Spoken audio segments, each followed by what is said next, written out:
आज दिल्ली के लोगों के लिए सुप्रीम कोर्ट ने एक बड़ी जीत का तोहफा दिया है। ये जीत दिल्ली के लोगों की तो जीत है ही, साथ ही साथ जिस तरह से भारतीय जनता पार्टी की केंद्र सरकार और देश के प्रधानमंत्री माननीय नरेंद्र मोदी देश भर में चुनी हुई सरकारों को जिस तरह से असंवैधानिक तरीके से हड़पने का जो मुहिम उन्होंने चला रखी थी, उस मुहिम पर सुप्रीम कोर्ट का एक बहुत बड़ा तमाचा है।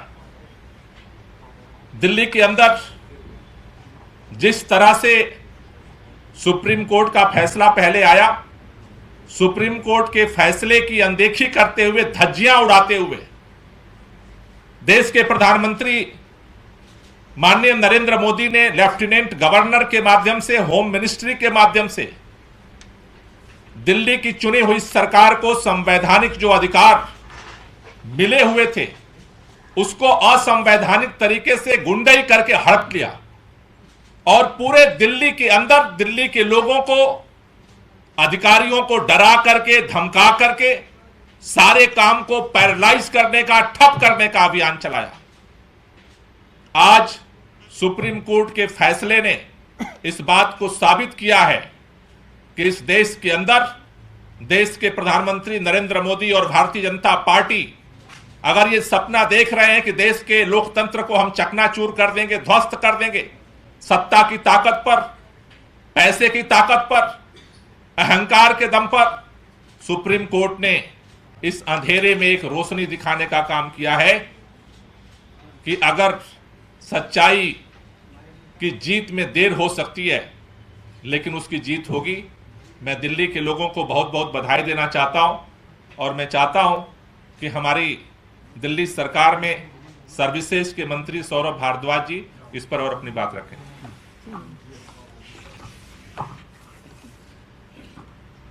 मुझे ऐसा लगता है कि आज करीब 9 साल लंबी दिल्ली के लोगों की लड़ाई, जो सन 2014 से दिल्ली के मुख्यमंत्री अरविंद केजरीवाल लड़ रहे थे,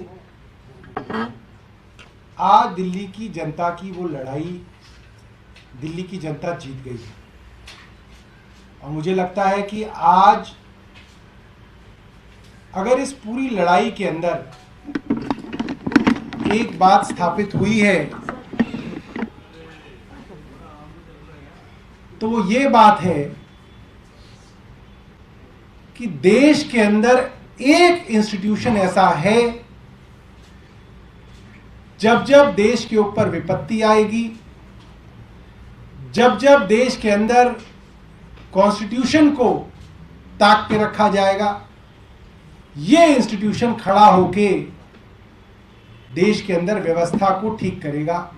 और वो इंस्टीट्यूशन है देश की न्यायपालिका, और देश की सबसे बड़ी न्यायपालिका माननीय उच्चतम न्यायालय, सुप्रीम कोर्ट। आज सुप्रीम कोर्ट ने जो ऐतिहासिक फैसला दिया है, मुझे लगता है आज के माहौल में सदियों तक सुप्रीम कोर्ट के इस फैसले को याद रखा जाएगा। हम जब छोटे थे तो फिल्मों में देखते थे अमिताभ बच्चन पुलिस इंस्पेक्टर बनते थे, तो छोटे छोटे बच्चे हम सोचते थे नहीं, बड़े होकर पुलिस इंस्पेक्टर बनना है, क्योंकि फिल्म में देखा हमने अमिताभ बच्चन फिल्म इंस्पेक्टर थे। बड़े हुए देखा किसी फिल्म में एक दूसरे अभिनेता डॉक्टर थे, तो लगा नहीं, बड़े होकर डॉक्टर बनना है। और सब बच्चे छोटे छोटे जो उन फिल्मों को देखते थे कहते थे डॉक्टर बनना है। एक फिल्म में अभिनेता वकील बने, बच्चों को लगा नहीं नहीं, काम तो वकील का होना चाहिए, इससे देश को बदला जा सकता है। आज मुझे लगता है देश का एक एक बच्चा जो जुडिशरी की समझ रखता है और देश के हालातों की समझ रखता है, वो कहेगा देश में अगर कोई हीरो है तो चीफ जस्टिस चंद्रचूड़ साहब हैं, और कहेंगे नहीं अब तो जज बनना है। मुझे लगता है वो दिन दूर नहीं जब फिल्मों में जज की भूमिका के अंदर नायक नजर आएंगे। आज देश को एक बहुत बड़े नायक के रूप में चीफ जस्टिस चंद्रचूड़ जी मिले हैं और मैं दिल्ली की जनता की तरफ से उनका बहुत बहुत धन्यवाद करूंगा। बेंच के अंदर जो पांचों न्यायाधीश हैं, उन पांचों न्यायाधीशों का हम लोग दिल्ली की जनता की तरफ से धन्यवाद करेंगे। मुझे लगता है आज दिल्ली की जनता सुप्रीम कोर्ट के आगे नतमस्तक है और ये जो हक दिल्ली की जनता का केंद्र ने छीना था, वो हक आज वापस मिला है। और ये कहना गलत नहीं होगा कि केंद्र की मोदी सरकार को ये एक जबरदस्त तमाचा है और उनको दिल्ली की जनता का हक चोरी करने के लिए, झूठ फरेब से लूटने के लिए आज एक बहुत करारी सजा मिली है और मैं दोबारा से सुप्रीम कोर्ट का धन्यवाद करूंगा। पकड़ लेते हैं सर।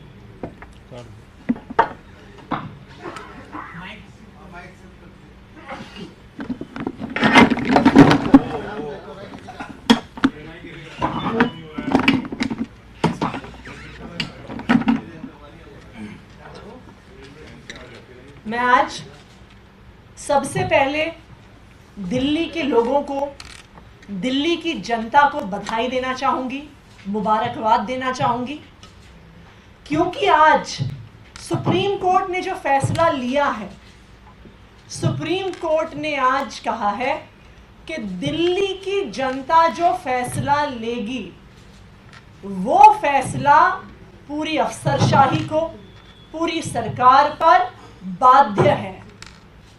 तो आज सबसे बड़ी जीत दिल्ली की जनता की हुई है, क्योंकि आज सुप्रीम कोर्ट ने लोकतंत्र के हित में, संविधान के हित में फैसला लिया। 2015 में दिल्ली की जनता ने अपना भरोसा अरविंद केजरीवाल जी पे दिखाया। एक तरफा भरोसा अरविंद केजरीवाल जी पे दिखाया। 70 में से 67 सीट उन्होंने आम आदमी पार्टी को दी, अरविंद केजरीवाल जी को दी। लेकिन भारतीय जनता पार्टी, प्रधानमंत्री नरेंद्र मोदी जी से यह सहन नहीं होता है कि कोई दूसरी पार्टी जीत जाए और उनकी पार्टी हार जाए। जहां जहां पर भारतीय जनता पार्टी हारती है, असंवैधानिक तरीके से सरकार को हड़पने की कोशिश की जाती है। चाहे वो ऑपरेशन लोटस हो, विधायकों की खरीद फरोख्त हो। आम आदमी पार्टी के जब विधायक नहीं खरीद पाए, सरकार नहीं तोड़ पाए, तो असंवैधानिक तरीकों से सरकार में ताकत हड़पने की कोशिश करी। और आज 8 साल की लंबी लड़ाई के बाद सुप्रीम कोर्ट ने एक बहुत स्पष्ट फैसला दिया है कि जिनको जनता चुन के भेजती है, उनके फैसले ही दिल्ली में मान्य होंगे। तो जब जनता ने अरविंद केजरीवाल को चुन के भेजा है, तो अरविंद केजरीवाल जी निर्णय लेंगे, दिल्ली की जनता के बिहाफ पर निर्णय लेंगे। तो आज मैं दिल्ली की जनता को बधाई देना चाहती हूं और मैं ऑनरेबल सुप्रीम कोर्ट को बहुत बहुत धन्यवाद कहना चाहती हूं दिल्ली की जनता की तरफ से कि आज सिर्फ उन्होंने एक फैसला नहीं दिया है, आज उच्चतम न्यायालय ने इस देश के संविधान को बचाया है, इस देश के लोकतंत्र को बचाया है। अगर एक चुनी हुई सरकार की ताकत छिन जाए तो जनता के वोट का कोई मतलब नहीं बचता, और यही मोदी सरकार ने करने की कोशिश करी। और आज सुप्रीम कोर्ट ने मोदी सरकार के मुंह पे एक तमाचा मारा है कि अगर आपने लोकतांत्रिक तरीके से चुनी हुई सरकार की पावर लेने की कोशिश करी तो सुप्रीम कोर्ट उसमें इंटरवीन करेगी, और सुप्रीम कोर्ट सत्य के साथ, लोकतंत्र के साथ और संविधान के साथ खड़ी रहेगी। Thank you. Will you tell us also how the administration is going to change in Delhi now? Because the CM had tweeted that the war is going to be speeded up after this verdict.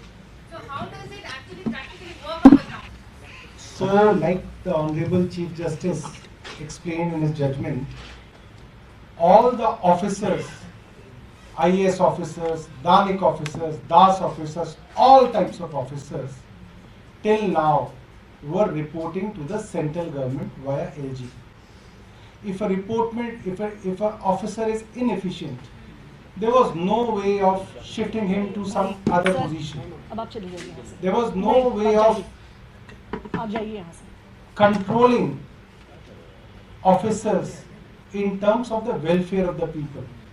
Now all this power, which is generally called services, executive powers as well as the legislative powers, all lie with the elected government of Delhi, and it has been reiterated by the Honorable Supreme Court that LG is bound by the aid and advice of the elected government or the Council of Ministers in all the subjects other than police, public order and land. So it has been made amply clear by the court. So if LG now has asked for papers in the issue of Delhi Chief Minister's residence, is the Delhi government now free and constitutionally or legally right in not sending those papers?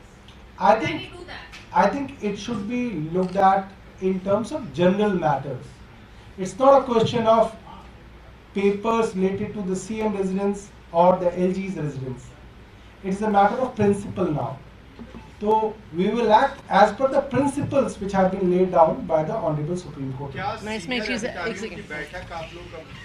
एक second मैं इस पे देखिए, ये LG साहब के पास सिर्फ paper देखने का अधिकार है, उसके आधार पर किसी प्रकार का निर्णय लेने का अधिकार नहीं है। तो पेपर मंगवाएं, देखें और देखकर वापस भेज दें। और इस बात को आज सुप्रीम कोर्ट ने फिर से अंडरलाइन करके कह दिया है that the aid and advice of the council of ministers is binding upon the LG. तो ये बिल्कुल स्पष्ट कर देता है कि लैंड, लॉ एंड ऑर्डर और पुलिस को छोड़कर हर मैटर पर दिल्ली की चुनी हुई सरकार के निर्णय माननीय लेफ्टिनेंट गवर्नर साहब पर मानने की बाध्यता है। ओके। मीटिंग क्या आज बुलाई जा रही है आजकल में? अभी मंत्रियों की बैठक मुख्यमंत्री जी ने 2 बजे बुलाई है सचिवालय में, और उस बैठक में डिस्कस करके आगे की रणनीति जो है हम लोग तय करेंगे। वीके न्यूज, राष्ट्र के नाम।